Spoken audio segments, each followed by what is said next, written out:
Yad e haneltfa yehe mahano yahido da isinot aingi she e rian sorol in the shift into sheet in the schmendel katnas that me e bashchin for higni that should chedo na kaidna e dashanale. Welcome again. My name is Rhiannon Sorrell. I'm the Instruction and Digital Services Librarian and Assistant Professor with the School of Arts and Humanities. It is my pleasure again to welcome you all to our second installment of the Kinyaa'áanii Special Collection Series. The Special Collection Series, again, is a public-facing symposium series highlighting the special collection resources here at the Kinyaa'áanii Library, those that define the educational and self-deterministic legacy of the college. Tribal history, language, and culture often end up in repositories outside of the communities from which they came.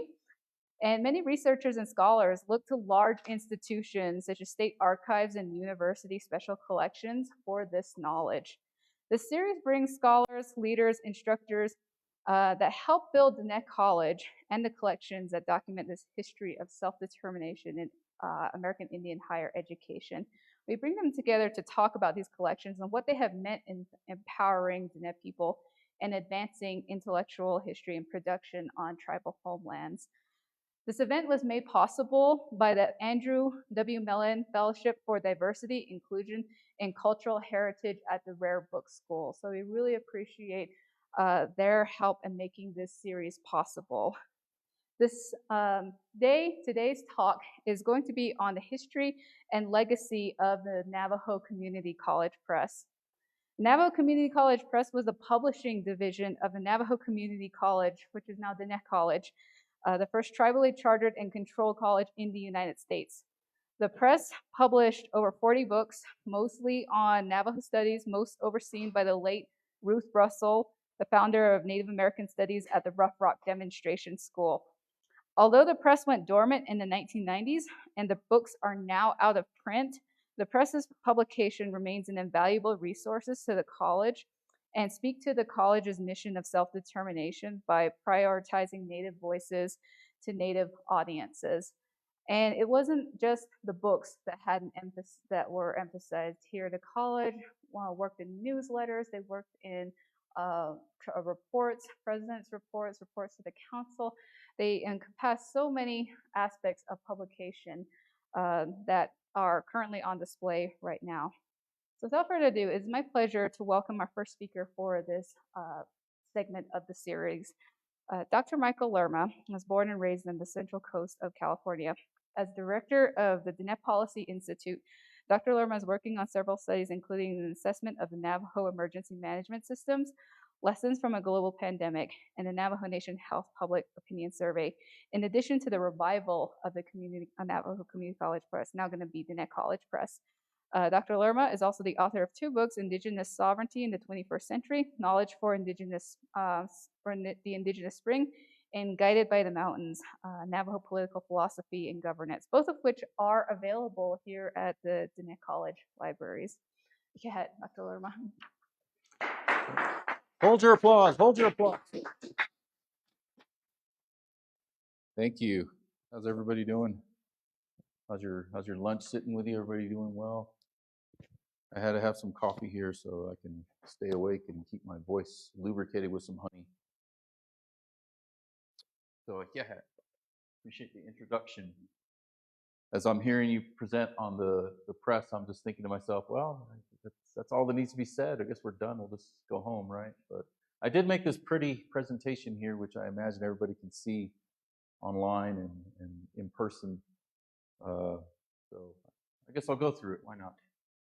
But my name is Mike Lerma. Mike Lerma Yanisha. I'm from the Purepecha tribe.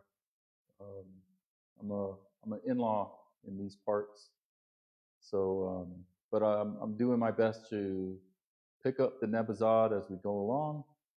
So if you forgive my pronunciation from time to time, I'm getting there. But Shema e Linda Lerma Wolya, Aro Shaja e Michael Lerma Wolya, Nana Shache e Fred Morales Wolya, Nana Shamasana e Mary Yawaka Wolya, Aro Shanale Hasti e Benjamin Lerma Wolya, Nana Shanale Adza Ramona Figueroa Bolye Sahila Dinasha. I'm from the Purepecha tribe, and I went to school out in. I actually studied history at UCLA. Graduated there in the year 2000, and I got real optimistic about the world, and I decided that journalism was going to be the way that we would transform the world and make it a better place. So I went and I studied mass communications and journalism at San Jose State University for a little while. And then when we started to see video footage of beatings and things like that in the streets and nothing was changing, I thought, okay, I got to change gears. So I ended up applying to the University of Arizona. And at that point, I started to do searches about indigenous think tanks. This is probably around the year 2003. And the phrase that kept popping up was Dine Policy Institute, and the name that kept popping up was Robert Yazzie, who was a former Chief Justice of the Navajo Nation Supreme Court, and that's kind of what drew me out to the state of Arizona. So I wanted to figure out if there was a way to work with him and work with the Dine Policy Institute, and so I think my first time coming out to the Navajo Nation was about 2007. And I would work over with the former dean, Wesley Thomas, and I would kind of do whatever work he had me work on, and then I'd sneak upstairs to go to DPI, and that's when I first introduced myself to Robert Yazzie. That's what started the relationship that I had with Diné College, which continues on to this day. So he brought me on as an intern, and all these years later, I'm the director of the Dine Policy Institute. So it's kind of a wild ride. But maybe we can go to the next slide, and I can just real quickly mention what my impression of the Dine Policy Institute is. It's I see this as our office serves at the pleasure of Navajo citizens. Our job, I think, is to take contemporary policy that's either under consideration or currently in place and answer that question if it enhances or expands a life in balance with Sa'anakai Bekehojon. And we are we serve at the pleasure of President Roessel, and we answer those questions, the tougher questions, and not that we know the answers or I know the answers. A lot of the answers to these questions I don't know, but I always find somebody who does know, and so I look at my role as that. And so we're staffed with Purnell is our policy analyst, and Emery Denny is our research assistant, and so that's what we do. Based on the Navajo philosophy, and then you see I've cut off the founding director, Robert Yazzie, who I still stay in touch with to this day when I run into some of these questions. And then the next slide is just a picture of this is back when I had all black hair, probably about 2010, something like that. I'm the bald guy. No, we joke about this photo because we say that we're with the sitting judge. This is Robert Yazzie. James McKenzie is off to my left. Avery Denny, Mike Lerma. Anybody know this other gentleman here? He's the author of the 1987 book from Navajo Community College Press, Kinyaa'áanii. That's David Wilkins of the Lumbee Nation. He had come out to visit us that year. So yeah, that's a cool photo that we got a chance to take one time. So we need to take a new photo, you guys. So where's Chris? We'll bring you over with your camera and take photos of us so we look pretty. Go to the next slide. But this press is it's real interesting. It's kind of a well-known secret, in my opinion. Um, Actually, before I keep going, Dr. Roessel, you're here in the audience. If you want to jump in and say something in here, you're more than welcome to do so. So, yeah, I would love to hear some more personal stories. But anyway, you're welcome to jump in at any time. But I'm going to talk a little bit about the origins. I guess there really aren't any ungreat book projects, so I should probably rephrase that great book projects to say something like projects Mike Lerma is familiar with. Probably a better way to put it. And I question about this legacy. The press is a well-known secret, and we should the world should know more about it. The world should understand the impact that it could have and the impact that it did have, and the groundbreaking character of it. We were just talking earlier about how we didn't think that there was another indigenous press that, at least back in the 70s and 80s. It's 30 years, 40 years ahead of its time. So we'll talk a little bit about the impact and the idea on the replication of knowledge, and then we'll save time for some questions. So that's what we're going to go through today. So next slide, please. Rhiannon Sorrell, she was really helpful in presenting some of the early information that I was unaware of. It looks like this came from a catalog, if I'm not mistaken. So we learn of July 1st, 1969 as the launch of the Navajo Community College Press. And they mentioned some of the different early textbooks that were published through the press. And a lot of these books, they're currently in the special collections here at the Diné College here in Tsaile. So and I've had an opportunity. I've just I'll sit down and have lunch with people, and they'll say, "What are you up to?"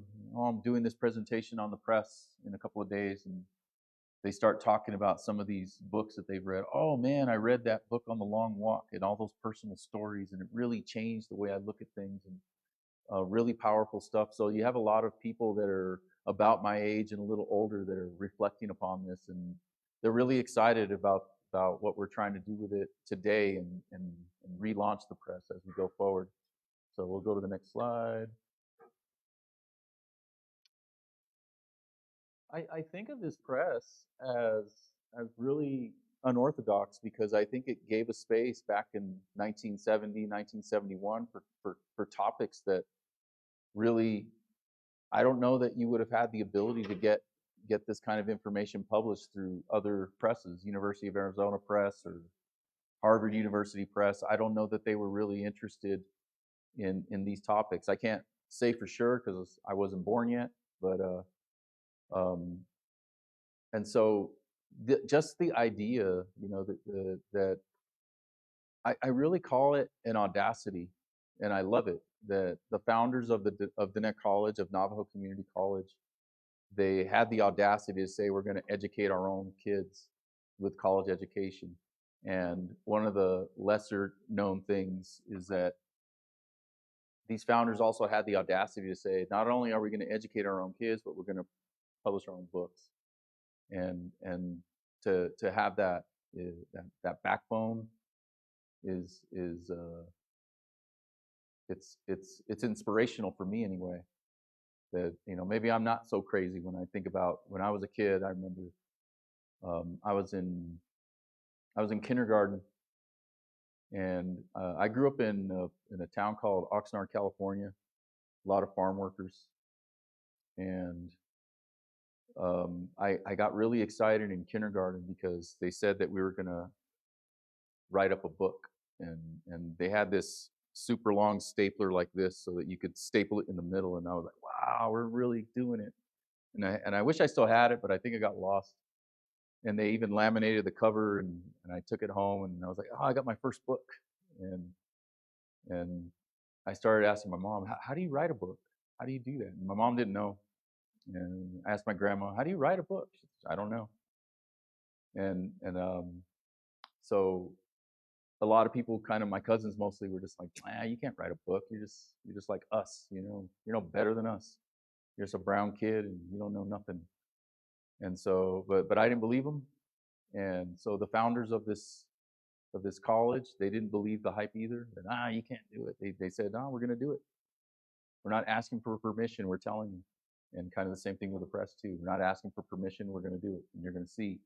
And there it is. Early publications, Navajo Culture and Life. I haven't had the opportunity to read all of these, unfortunately, because they are locked up a little bit. By Ruth Roessel, Navajo Histories. The Johnson Broderick one, I think, is the one that I kept hearing about the most from people about my age and a little older than me, and how it impacted their lives and how they got to read these things, firsthand stories of the Long Walk. And it's just a quick synopsis of 70s era research. So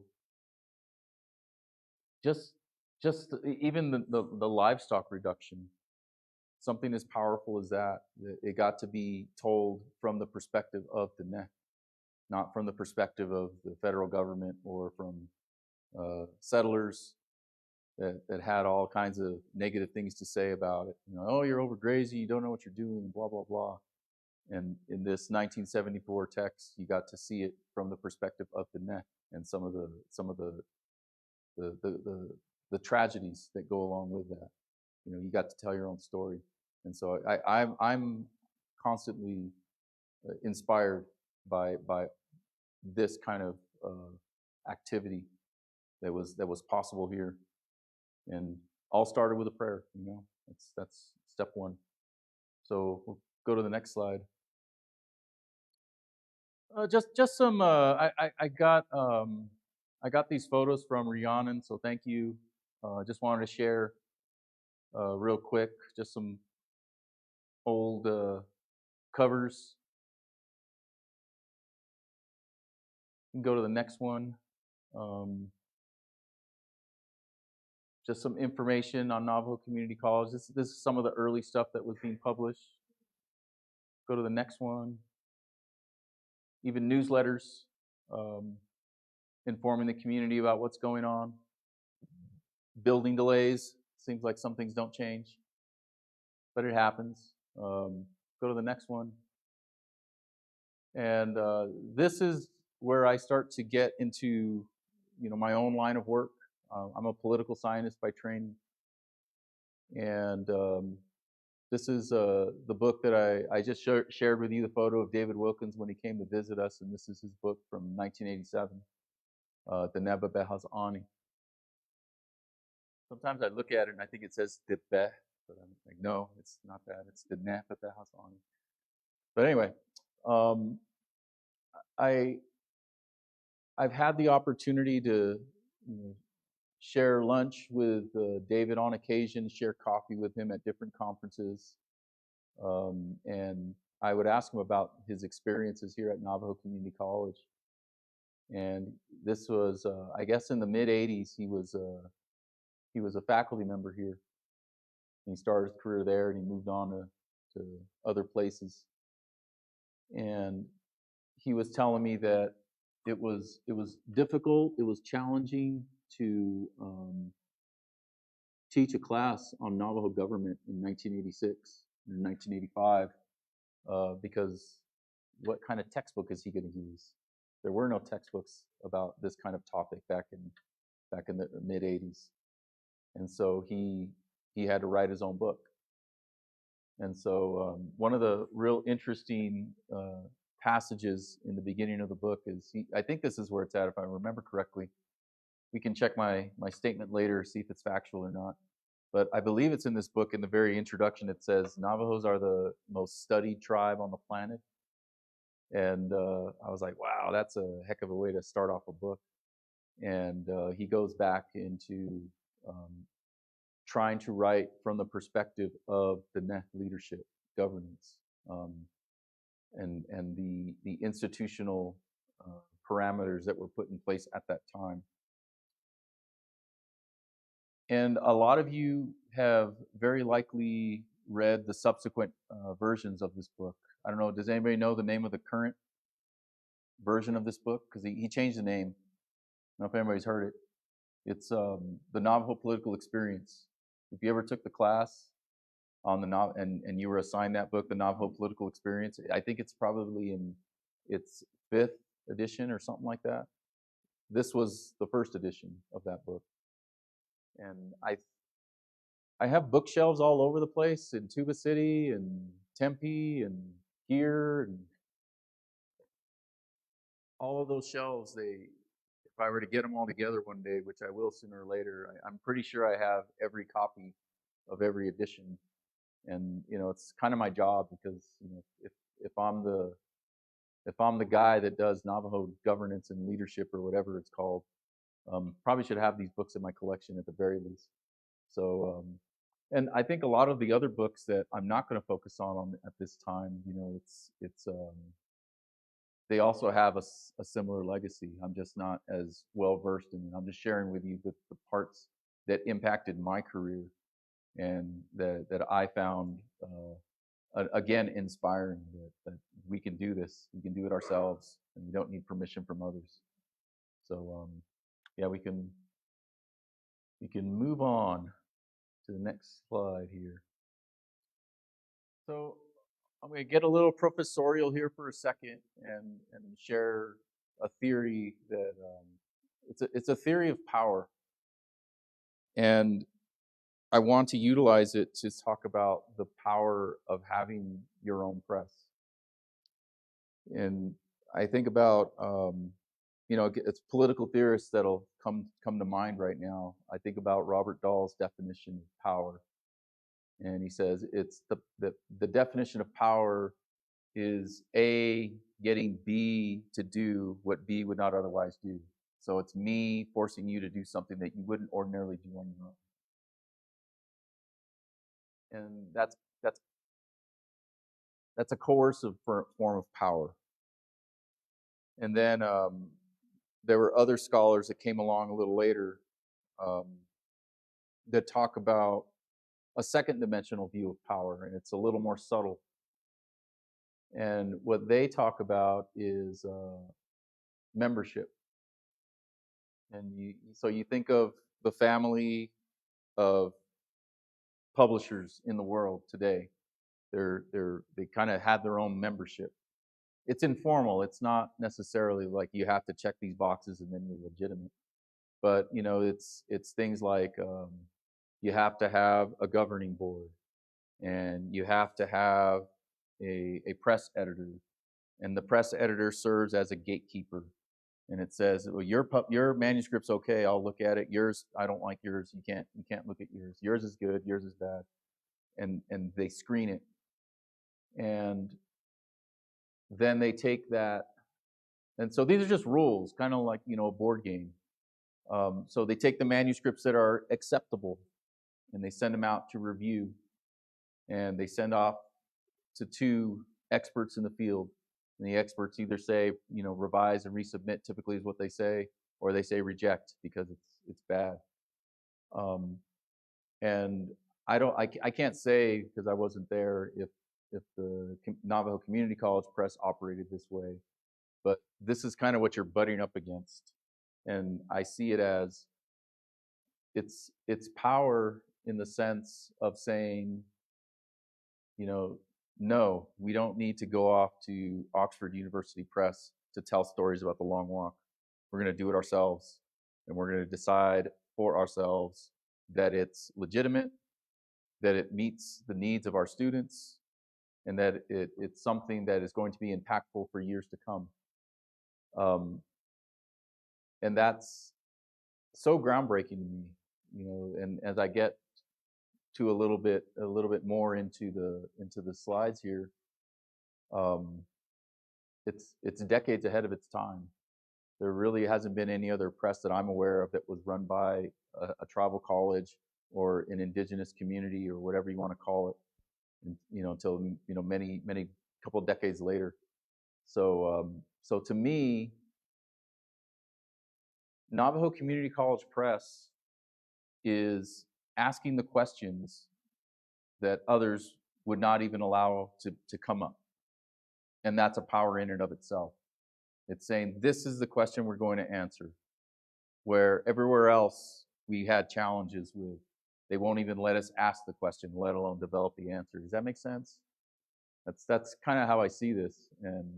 And so I want to really leave you with that impression that the Navajo Community College Press just being so powerful and innovative in and of itself. It's a soft power, but it resonates so massively. And you can probably talk to all the students, past, present, that can attest to that in one student at a time. Then you add it all up. That it's a big impact. So, and I guess it's when I crack, it's time for a drink. I think about the work of Linda Tuhiwa Smith in her research called Decolonizing Methodologies. She's a Maori scholar. She went through a publishing house called Zed Books, which I think kind of encapsulates an indigenous theme, but not necessarily tied to a tribal college, and not necessarily tied to a nation, an indigenous nation. And it's 30 years later, and it's one book. It's not, that if you guys online could see that table with all those books over there, and then that case over there, and, this is one book where she starts to make the points about what about a Maori perspective on history. Why do we always have to accept a settler colony lens to tell our history? And Dine College was doing that 30 years before. And so again, just I want to show that perspective that you're ahead of your time, and that again, that shouldn't be just kind of like it happened and that was then. It's you should be proud of yourselves that your elders did that they had that foresight. And then I also think about in 2011, there's an edited volume called Native Historians Write Back, where again these scholars in 2011 are talking about what does the history of a tribe mean, and how do they incorporate their quote ancestral wisdom into it. And again, the Net College has been doing that since 1968.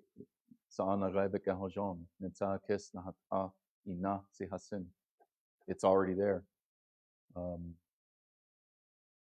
And I've had the opportunity to sit in classes taught by Avery Denny, taught by Wilson Aronolith, and I've heard them go even further than just what you publish, that what you speak, and what in Avery's case, what you sing, and Wilson too. They would sing these things into being.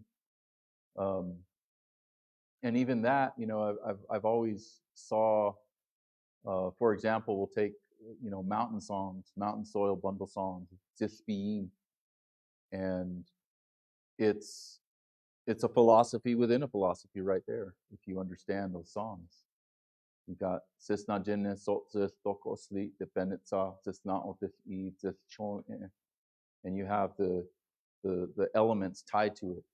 Yoskai Dos Ij Ichise Bajini. You've got those elements that are right there, and if you understand the song, you have a whole philosophy book right there. And that's coming forth through our faculty, through the books they assign, and through this whole library here, and this special collection that's curated here. It's a big responsibility to keep it all in place.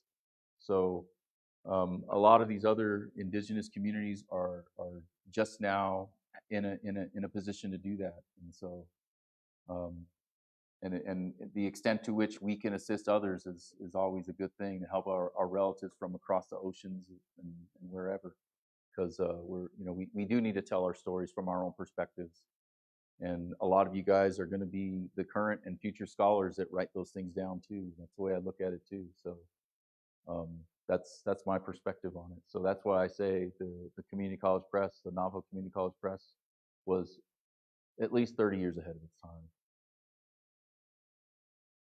A press that's founded upon Sa'anagaibekehojon, which I'm taking a little liberty with that because I didn't exactly find a document that said that per se. It's more that the press is in concert with Dine College's mission and values, which is Sa'anagaibekehojon.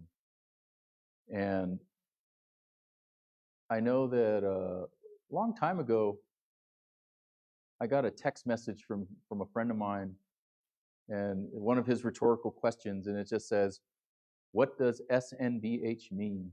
It's like the Twitter philosopher of the day. What does Sa'anagaibekehojon mean? And I boiled it down to protection and healing. That you're even this college's layout is you had to kind of ask for that permission from the other people that lived here. Not only the people that had grazing permits and home site leases, but people with stingers and people with wings and people with hooves. You had to ask them too in that way and say, I need to make a space for our kids so that we can build a college. And we want to have it be a big hogan with, and we're right in the fireplace of it right here in the Kinyaa'áanii library. But that NHC building is the Sisna'jina of it. And the Gorman building is the Saltzish of it all. And the dorms are the Doko Oslit, and the gym is the Benetza. It's all right here. Your relatives, your ancestors built this, and I can't imagine that they would think of a press and publish the kind of titles that they published without thinking about this philosophy as well. That hey, we need a clear space, and then we're going to do the healing process afterwards, so that we can self-govern. And we can take care of our relatives and coordinate the resource distribution as a function of that we want to make sure everybody has enough and that nobody ends up with too much and nobody ends up with too little.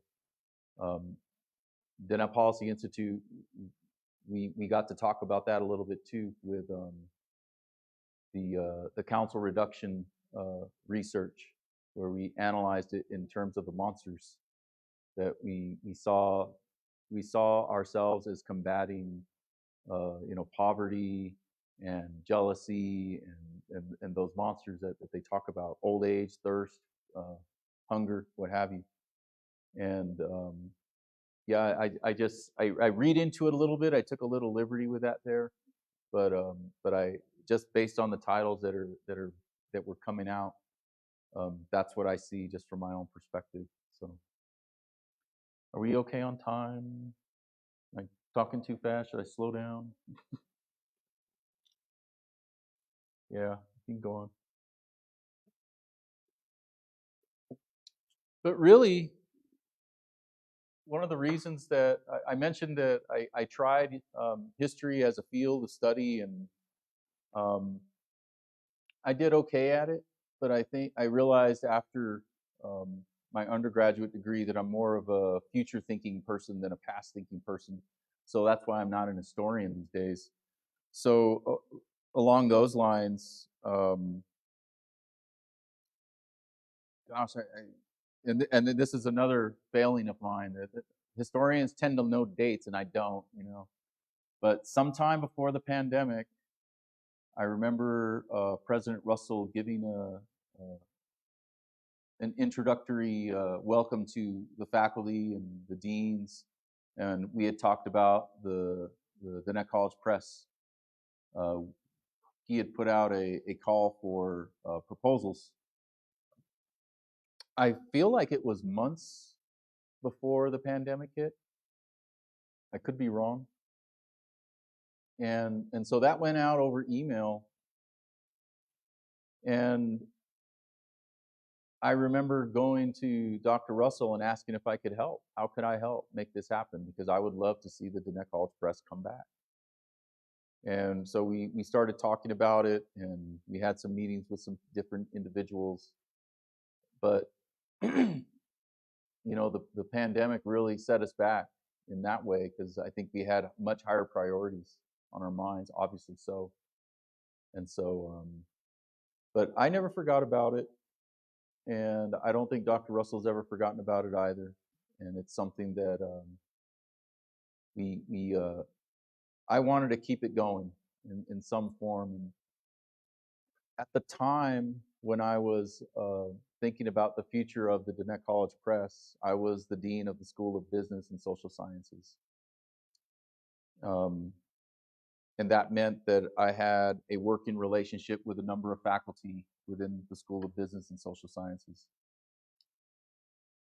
And so, without getting too much into the weeds of it all, I started to ask about if we all, the faculty and myself, if we all would be interested in putting together chapters to write the first book for Diné College Press in I don't know how many years.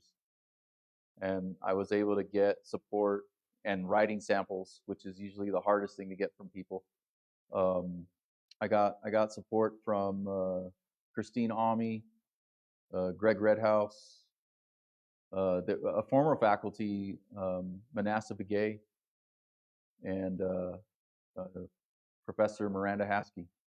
And so we all got together and we brainstormed it, and we figured out that we wanted to write a book generally labeled, which the title might change, 21st Century Healing on the Navajo Nation.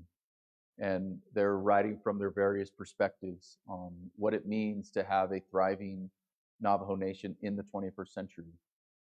Some of it's focused on the economics of the Navajo Nation. Some of it's focused on the holistic healing of the Navajo Nation. And some of it is a reminder about what has been plaguing the Navajo Nation in the last 150 years. And the idea now is I want to be able to furnish a fully drafted, fully edited, graphic illustrated hard copy and say, here is the book. Now let's get this press going, if at all possible. We were able to secure grant funding to help facilitate this process, and we're hoping to. So we have an editor in place too, a copy editor, I should say, and we have a graphic illustrator, and so we're moving it along. And so our goal is to go through a few rounds of edits, have each of our authors work with a graphic illustrator, illustrate the points that we want to make it look real good, and deliver a fully drafted manuscript by the end of this year. Because that's when the grant ends, and that's when I have to spend all the money. So there's another part of it too. So that's our goal. And yeah, let's go to the next slide. I already talked about that. I got ahead of myself here. We'll have more time for questions, I guess. What's the next slide? What did I put in next?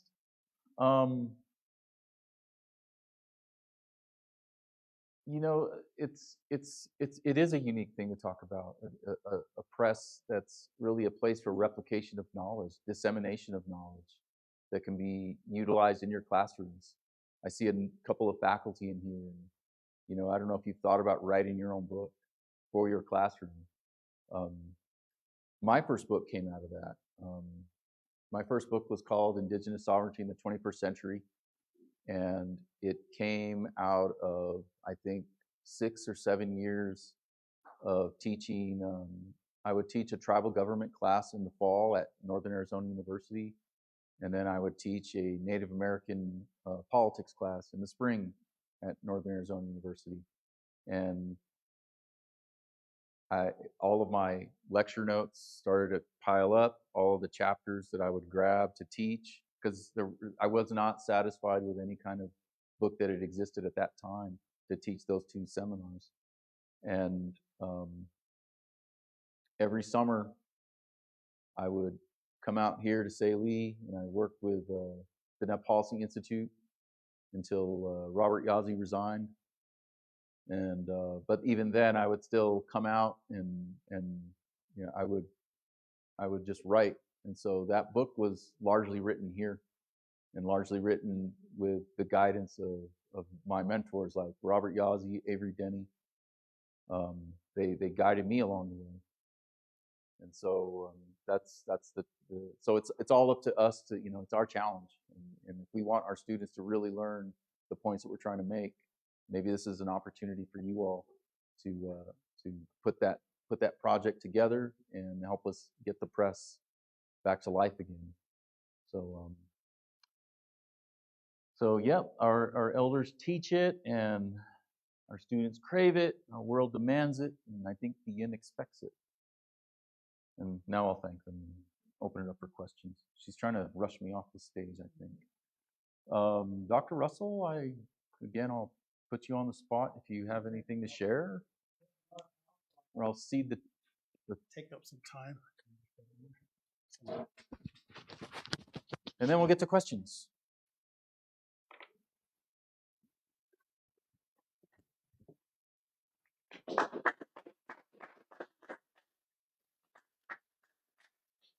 You get an applause just taking the stage. Okay, yeah, that's what comes with. He's being the got it like president. that. All right. Let me first say thank you, Rand. I think Yes. this is an idea that's long overdue in terms of putting and talking about this again. So I really appreciate you bringing this topic to the forefront. So thank you for everything you do, and also for the work you do here at the college. So thank you so much. You know, when we talk about NCC Press, when we talk about DC Press, it didn't start in 1969. That's the first thing. We have to understand these started years ago. You know, and I remember talking to my father when I was at Rough Rock, but Rough Rock in 1966 created the Navajo Curriculum Center. That was the first institution that started publishing books about, first of all, they had a Navajo biography series, they had different things like that they published there.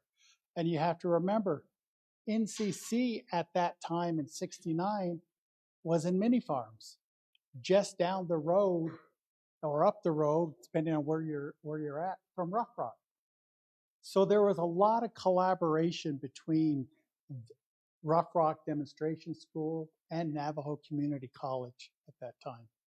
And so one of the things, and I remember, you know, talking because my mom used to help run the curriculum center a little later, but I remember I would work with them, and one of the things they brought up, and I remember my dad very, very directly saying, "Why did you create these presses?" Asking him the question. And he used to say, there was nothing out there, right? So when Rough Rock started demonstration school, and I think it's really important that this college would not be here if it wasn't first for Rough Rock, that they're linked.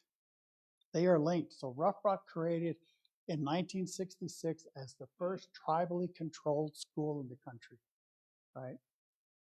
One of the things that they did at the very beginning that I think was really thought-provoking and laid the foundation for what we're here about today is they said, we need to publish everything we do. We need to publish it in newsletters. We need to publish it in film. We need to publish it in photos. We need to publish it in journals. We need to publish our own books. That was one of the tenets they had in the very beginning. For this job, when I was director of the Bureau of Indian Education, I remember going to conferences, and we would talk sometimes about Rough Rock, or it would come up. And they used to always say, oh, you guys always sit there and self-publish yourselves. You just talked about everything you were doing. That's why Rough Rock was famous. You didn't do anything different than Rama School, Rock Point School, Borrego Pass School at that time. It was the same thing. But think about that.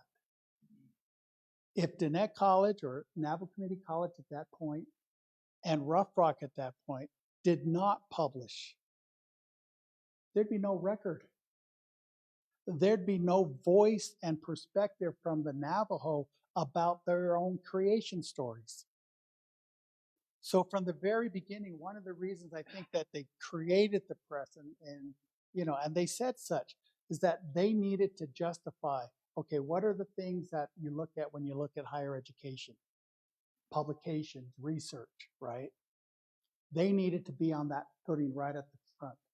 And so they purposely sought to create publications. And what does that look like? You see the titles over here, right? There were no books on Navajo at that time, no history books, nothing like that. So they had to create their own. But the other thing they did that's really important, and we don't think about it because we tie it in just with the college here. There was also nothing for elementary schools. There was nothing for high schools. There was nothing for middle schools. So they had to create something that could actually be used not just at the college, but all the way through because nothing was done. And one of the people they hired in the very beginning, that is, we have all the authors over here, but is just as important, if not more important, is Raymond Johnson. He was the artist. And I brought some because I was clearing out some stuff a few years ago, and I came across the prints from the book on the right, Navajo Studies over there, the red one, the one my mom did. And we did an exhibit here. If you recall back about 4 or 5 years ago, we did an exhibit of his work. And I want to show you that part of this is saying, okay, yeah, it's a story of our history. It's a story of our perspective in words and in pictures. And so what does that mean for us? It's one thing when we talk about it in abstract, but I want to get very real about this. I don't know how we get this in there. Would I go right here? All right. This is a picture from the book. I want to make sure you see this. It's Black Horse's band nearly killing Agent Shipley at Round Rock for the Navajo Studies. Now, why is this picture important to me? When we talk about it tells our stories. Because the reason Shipley came out to Round Rock was he was rounding up kids. He was rounding up kids to take to Fort Wingate, to take to boarding school. And so the other side of this story within this picture, though it's not seen, though in the back you see some wagons, but the other side of this, the other part of this story, is that in the back of the wagon were kids. And one of those kids was my Che. So when we talk about it shares a story, and these books share a story and a perspective, we're not talking about an abstract story. This is about my Che. Now, I always like this picture because they throw it, they almost threw Shipley off of, that they talk about where Round Rock Trading Post used to be. But those of you that have been to Round Rock Trading Post, you know that it's just a little slope, right? So the artist takes a little, creative freedom there and makes it look like there's a cliff. There is no cliff in Round Rock, as you all know that go by. But this is what I mean. This is something that the kids could look at and see. And what's the story behind this? So when you think about the books they created, you're talking about also storytelling. It became personal. The story of the twins going to their father, ridding the earth of the monsters. A story you can imagine being told around a fireplace in a hogan. But now think about it, the different schools, they now have a book they can show, tell that story, and they can also show it. It brought our stories alive in a manner that a press doesn't even do. So you talk about a college press, it's very academic. A lot of syllables in those words, right? No, they said, you know what? We want to share who we are. We don't just want to talk about it from an academic perspective. We want to talk about it from our perspective. So here's the story of the twins, making it come alive for people to understand visually what you're talking about, right?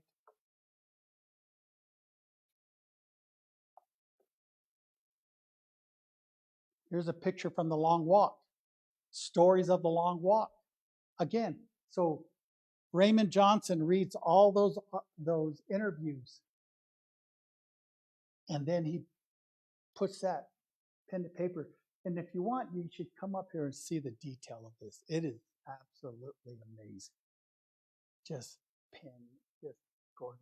But it tells our story, right? Our perspective. The other book that's over there, Stories from the Long Walk, or no, Stories from Livestock Reduction.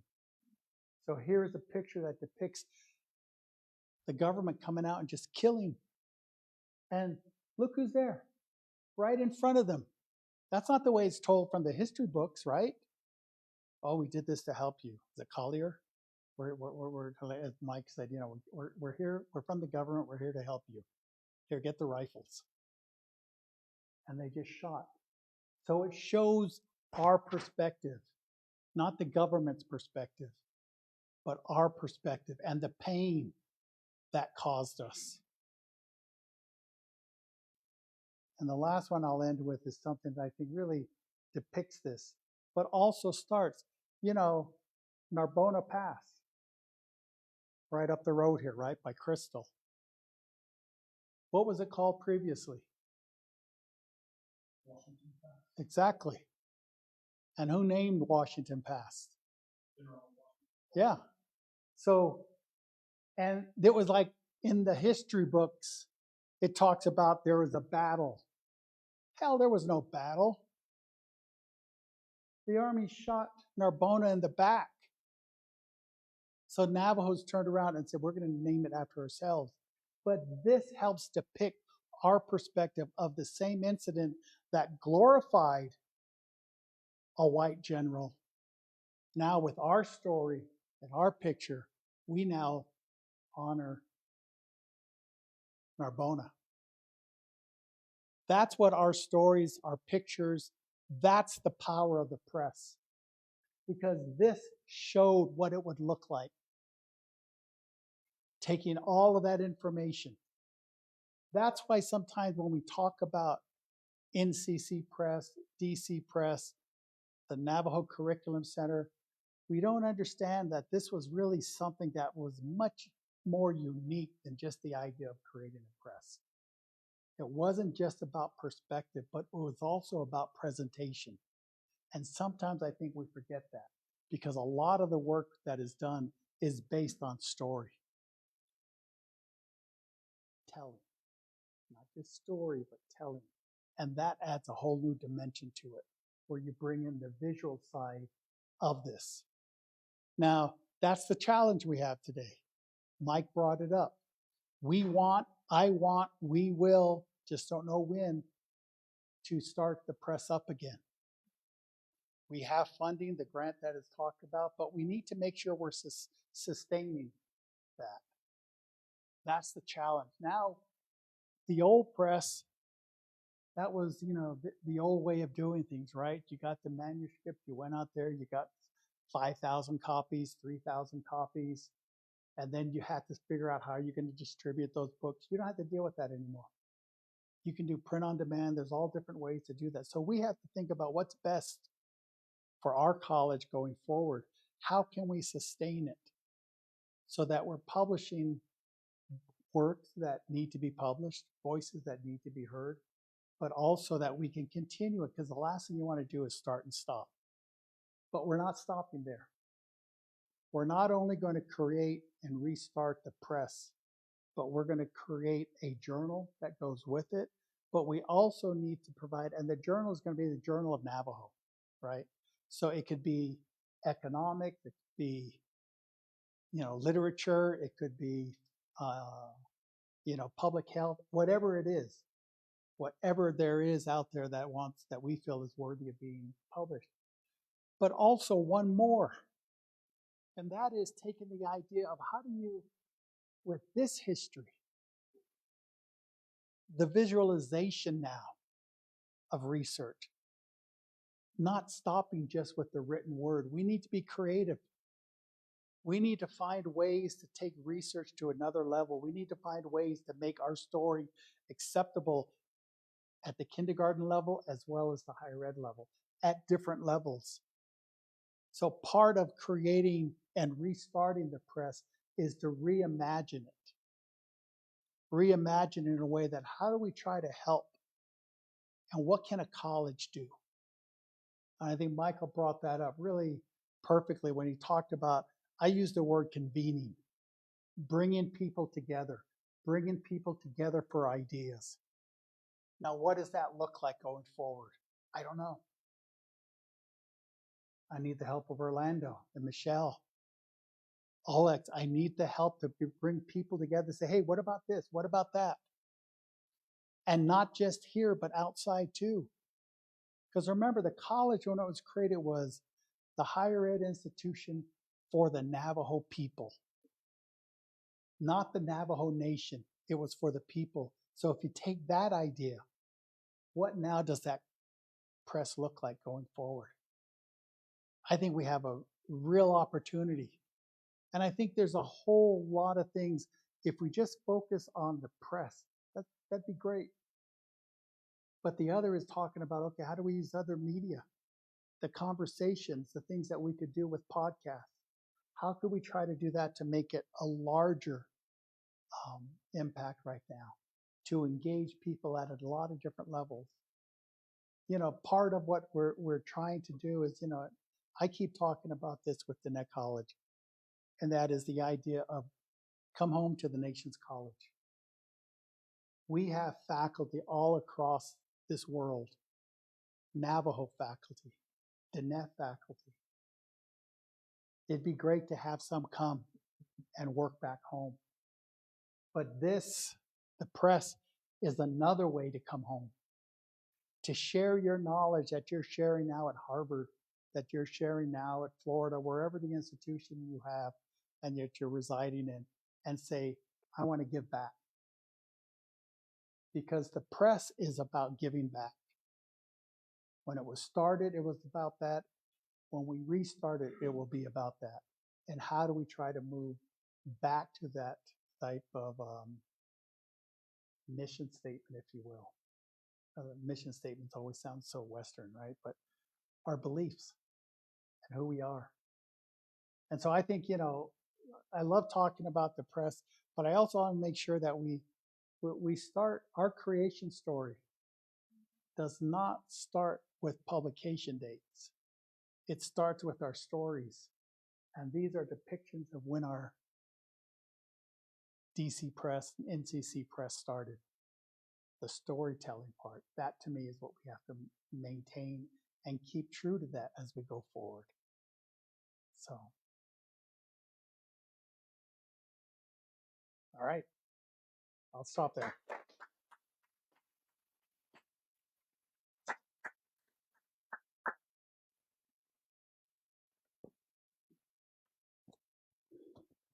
Yeah, Dr. Roessel. I just want to open the floor to any questions I may have for Dr. Roessel or Dr. Lerma.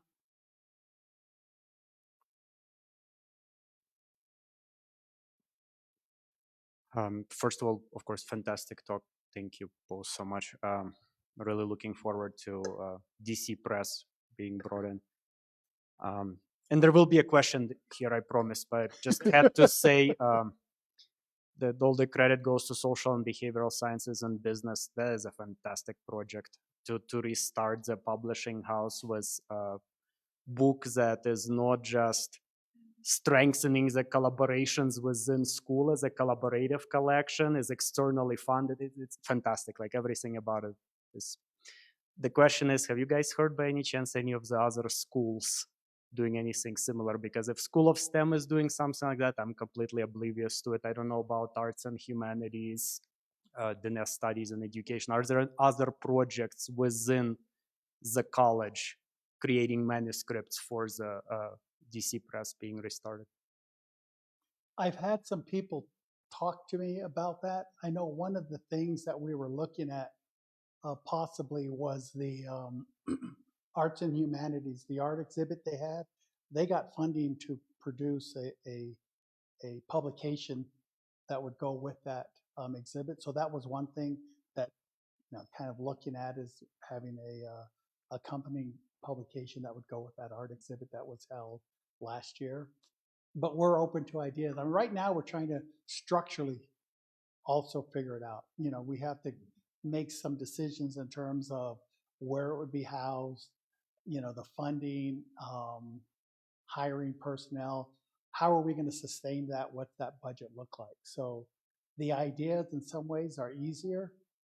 The other side of it is trying to make sure that we're ready for it and we know how we would distribute, like if that book came out first, how we would, you know, be the distribution and things like that. So we had somebody that we were talking with about it, but then they backed out. I don't know, Michael, if you have anything else. Yeah, you know, when I was first bringing up the idea at SBSS, I would also bring it up to the Provost Council meeting, and I would invite the other deans to potentially figure out ways to facilitate that authorship. And but I know that we have a lot of stuff on our plates, and so I don't really fault anybody for being less stubborn than me is probably the best way to put it. But yeah, just, you know, we never shut the door on it. So even if it's you yourself, or if you can figure out a way to round up your STEM colleagues, or go across the way to other schools, you know, let's. You know, I want to see it happen, and so that's why I was kind of picking on all the faculty here. It's like, come on, let's write something. You know, so I'm with it. Yeah. Yeah, I just wanted to bring up kind of a side. Well, actually, it would go hand in hand. The idea of, you know, how you put it, that the written word is power in itself, and also on the same, you know, other side of the same coin is rhetoric, and which kind of speaks to the business administration, the government, and so you're looking at kind of the normative and instrumental advocacies, and I love it that, you know, it's important also. I was wondering if there were considerations for, you know, adding kind of like a language academy as a repository, you know, for us to be that central entity to kind of to say, to approve what is being shared on our behalf, you know, because the language and also the way it's being depicted through print can easily be misinterpreted, because a lot gets lost in translation. And so you know, I would love to help, you know, with the Dine language aspect of it. I really love writing my language, typing my language, and being an advocate for our language in that way, that the truth needs to ring through true and true. And I think it's important that, you know, how we are rooted through and that which is ontology and process itself, be that entity that prioritizes and privileges the language, so that it can, you know, run through like blood through the veins, you know, through whatever is being printed. that it be a bilingual kind of approach. So that's all I wanted to. Thank you. No, I agree. I think that the challenge we have is not that there are no ideas. The challenge is there are so many ideas. Where do we start, right? And I think that's, and that's a wonderful challenge to have, right? But I also think that we don't have to create, the press doesn't have to be such a huge umbrella that everything fits. It could create kind of what you're talking about, something on the side, So I think it's being able to talk about those things in a manner that says, okay, where is that best to be housed? Where is that it can be, within the college and give it the same importance and venue as the press does. So I think those types of questions and those types of, solutions, if you will come up when we start talking together. When we say, well, this is what I'm interested in. We all know about the textbook that, on government. That's about that, in the breadth of things, that's just one little, title over here. There's a whole bunch of other things that could be looked at, and they will be. And we'll be able to be there to help fill in the gap that we can.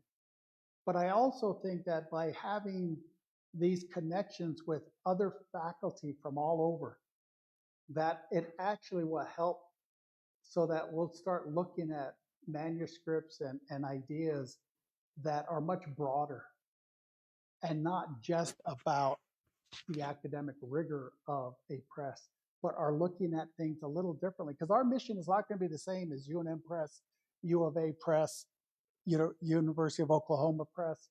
We're not going to have that same mission. Ours is very different. Ours is about us, not about them. So that type of a mission is going to be very different in what kind of titles we look at. Kind of like what, Michael brought up in terms of the title that he shared.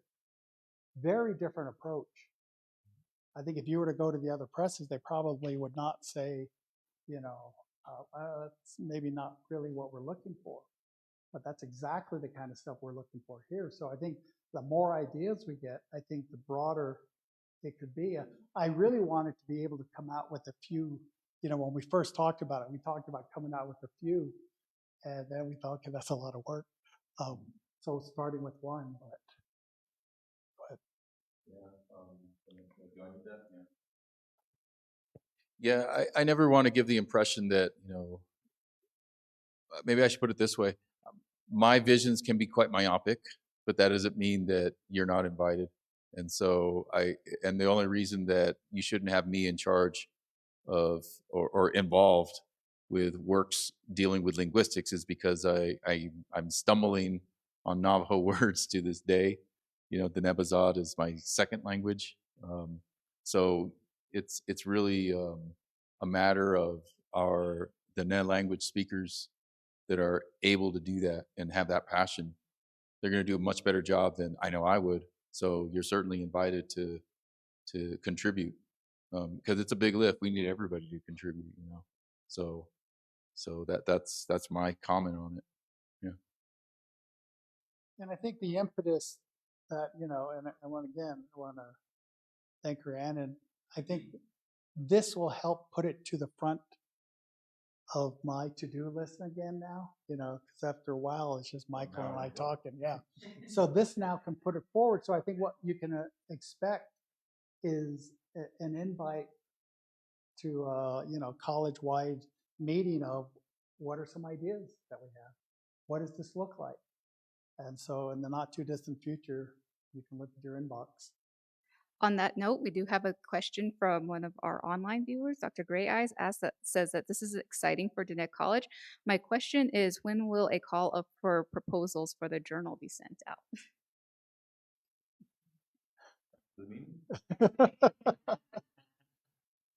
Well, maybe what we'll do is let's have our meeting first, and we'll try to get that done in the next 2 weeks. So we'll say by the end of this month.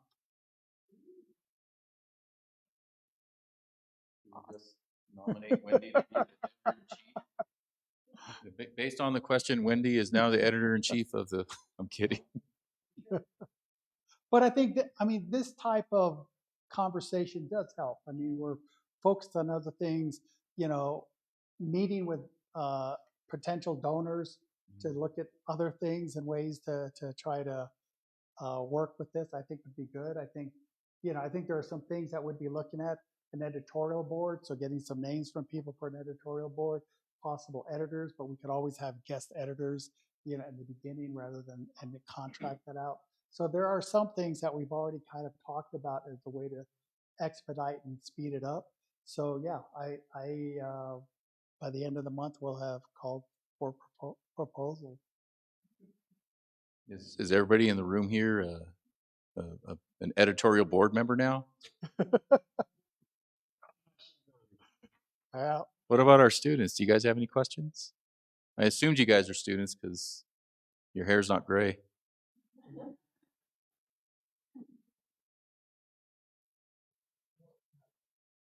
You'll think of something.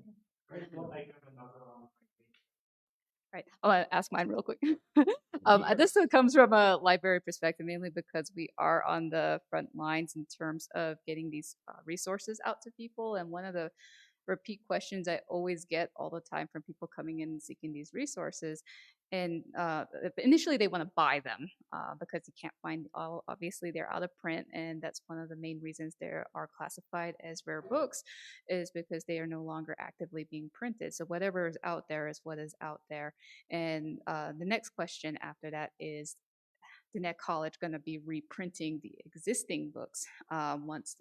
And well, they asked that, and I say I don't really know. That's the press's job. But on that note, when we've talked about the future of the coming resources that we're proposing, I wonder what your thoughts are on about reprinting, because reprinting can be very a special thing for these because you can start inviting more commentary. You can have more of like preface, invite scholars in to comment on the legacy that these books already have. So I just kind of wonder what your thoughts are for the future of the existing books and how reprinting might fit into that.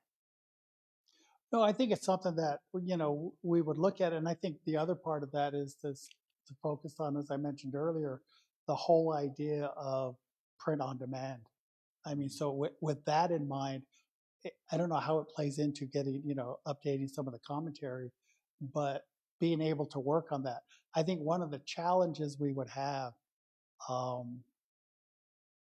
up front, like I found, you know, these pictures and they still have all the stuff and they have the notes that went with the book there. But, you know, publishing has changed since 1970, you know, in terms of just that process. I don't know where the proofs on that are or anything like that. So we'd have to do some investigating on that. But yeah, I'm more than happy to direct you to look into that. Yeah, but I think it'd be a great idea. Okay. I would be delighted if we could reprint, and that's another reason why I was so interested in. And for those that are here again, and anybody listening online, this is just one way to do it. It's not the only way, but you know, one way to do this is, you know, if we have, say, a language book, then one of our faculty who's well versed in linguistics, you know, they could write a 2024 forward to it. And the same thing with any of those books over there. We could have the and go through it, dating and keep it minimal. But to me, it would be a shame, I think, for us not to reprint some of these historic documents. And so that's my perspective. I think it was one of the first questions that I asked Dr. Roessel. Can we reprint these? Do we own them? And he said, yes. All right. Well, to me, that's a no-brainer. Yeah.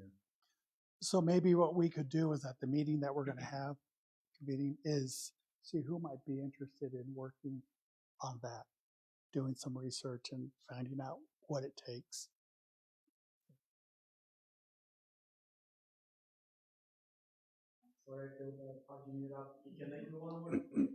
Toss them the mic. I just scared it. Another thing that really stood out to me during the talk was this, looking at the Navajo Community College Press being 30, maybe 40 years ahead of its time, which in a way means that right now it's like gigantic shoes to fill, right? It's the maximum or the what's the word? The ideal scenario would be that 50 years from now, somebody says, Dine College Press in 2024 was 30 years ahead of its time. The question is how to achieve that. And if you have any vision for specifically going for that maximum goal, what do you think would be the best bet for achieving it 50 years from now? I think for me, my opinion on it is, I think we're in an interesting place. Navajo Nation's in an interesting place, culturally speaking. I think there's still a lot of the traditional knowledge that currently exists, and a lot of our relatives from other nations, they're losing their language and let alone their ceremonies. And you hear it in everyday parlance. If you listen to a podcast from people from a different tribe, I notice that they don't talk about going to ceremonies. They talk about going to ceremony. They said they might have one. Like, I was in ceremony last weekend, so I'm tired. And I'm like, wow, does that mean they're down to one? And so we kind of take that for granted around here. So to really get innovative, I've ever since I've been working with Dine College, with Avery Denny, I've always envisioned that I wonder if there's a way for us to animate Dine philosophy and have it come to life. And I've always thought of it as, in the simplest of terms is you can kind of have something that shows it in a holographic form, kind of like Star Wars, but I don't see why we couldn't even have a virtual reality headset on and just watch the creation happen. You can watch the Hajime happen. Obviously that's going beyond the scope of a press, but it doesn't, it's kind of up to us. It's up to the faculty. It's up to the president. It's up to we're the knowledge holders now, and we don't necessarily hold just traditional knowledge. We hold other aspects of knowledge too. And so if we're willing to do something creative like that, that could put us a century ahead of anybody else. So that's my pie in the sky answer. But I don't know if you have any follow-up. Yeah, I think just along those lines, it's like, how do you make it more accessible? And not just focusing on the academic side. How do you make it more accessible to everybody from kindergarten on up? So whether it's virtual reality or whatever, I've always thought one of the great video games would be the twins going to see their father. I mean, all the things that happen along that journey, I think would make it great, but also a teaching moment. Now, you have to think about, okay, you weigh the options. Is that being disrespectful or not? I don't, that's not for me to decide.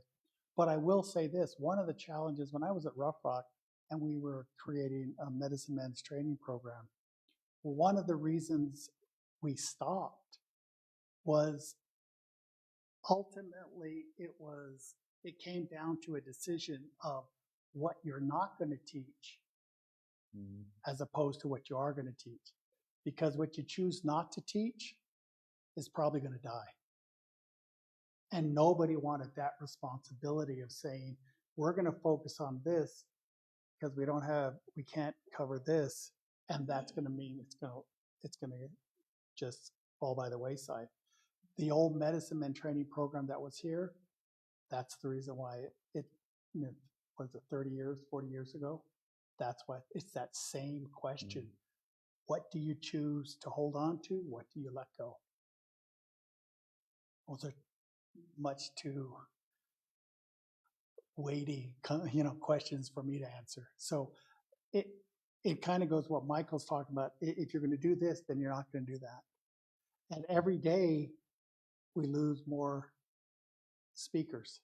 Every day we lose more knowledge holders. So it becomes a very real thing. We don't think about it sometimes because we're here at the college. We have Avery, we have Wilson, we have, the people, Rex around us. We have people. But we live in a very different world than just, outside the circle. Mm-hmm. And that's what you're going to need to bring in.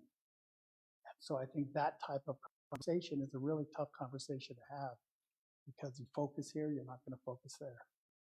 But those are the things, I think that would be a great journal article and a journal volume to talk about that. You need to talk about it before you can do anything about it. And to be able to put that type of, this is what we're talking about saving this ceremony and not that ceremony. Or how do you preserve it maybe for later? It comes back and it's different. You hear those stories from other tribes where a ceremony is ended, but there was a depiction, a film of it. It comes back different. Mm-hmm. So those types of questions, that's what the college is all about. Is that existential questions about what it means to be Navajo? How do we remain Navajo?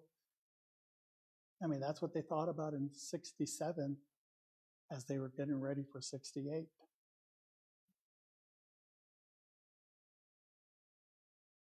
I'm just thinking, like how the colleges, even like the structure of the college, the way that it is representative of the tetrads, the four sync vision that it's built upon. I see a building between the gym and NHC. There's that spot where I really love the architecture and the design that was put into the NTOA building and Winderock. And I'm like, wow, what kind of building is that? And my mom was like, well, a lot of people contributed to that building and the grandeur that it stands for. And I'm like, just something like that, because it's going to need a whole building. It's going to need a whole building, or it's going to need sectors, the repository, the archives, the printing, the journal, the online access to language, the tech department, you're going to need illustrators, you're going to need graphic designers, you're going to need a whole 4 floors dedicated to that. Wouldn't that be awesome? So kind of also thinking about what do we envision 50 years down the road, right? And how do we create something that is for the people and by the people, so to speak. But anyway, that's kind of what I saw. So.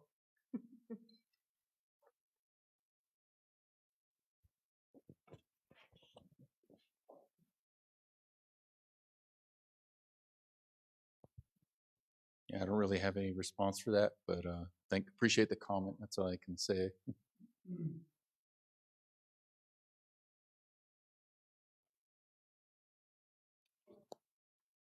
I'll take one more question from the online.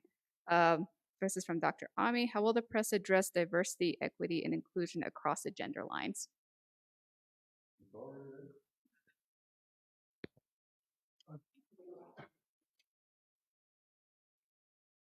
I think that diversity, equity, inclusion, it's important. It's something that, as I've been taught, is a part of the net creation in the first place. It's a product of al-Tsaile, which is a balance. That's how I've been made to understand it, and I would welcome it as part of the press in getting off the ground. I don't think it's possible really to make something vibrant without having contributions from everybody and all walks of life across gender. So that's my philosophic response, and we'll just have to figure out how to live it in practice. If we end up having an editorial board, Yeah. Or if we end up with, a body of reviewers, we'll just have to be sure that it's equally balanced across gender and even, I don't know if you'd call it academic prestige, for lack of a better phrase, that Stanford and Harvard isn't necessarily better than NTU, for example. It might be the other way around. Monty's squirming, so I'll let him take over now. No, I agree. I agree. I think you first start with the editorial board, and then you start with, some of the reviewers, and I think that's how you ensure that you have, diversity and equity and inclusion across the journal. And so I think that'll be driven by the very people we start talking about at our meeting in a couple weeks.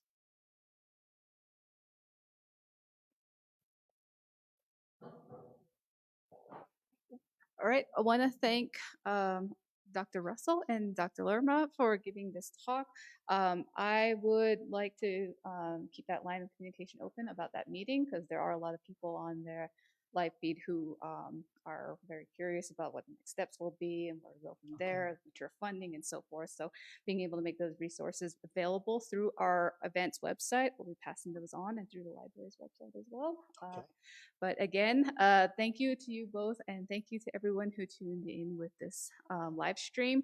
Our next event will be our concluding event next week, same time, same place, with Dr. Avery Dine talking about the Dine educational philosophy lecture recordings of Dine College.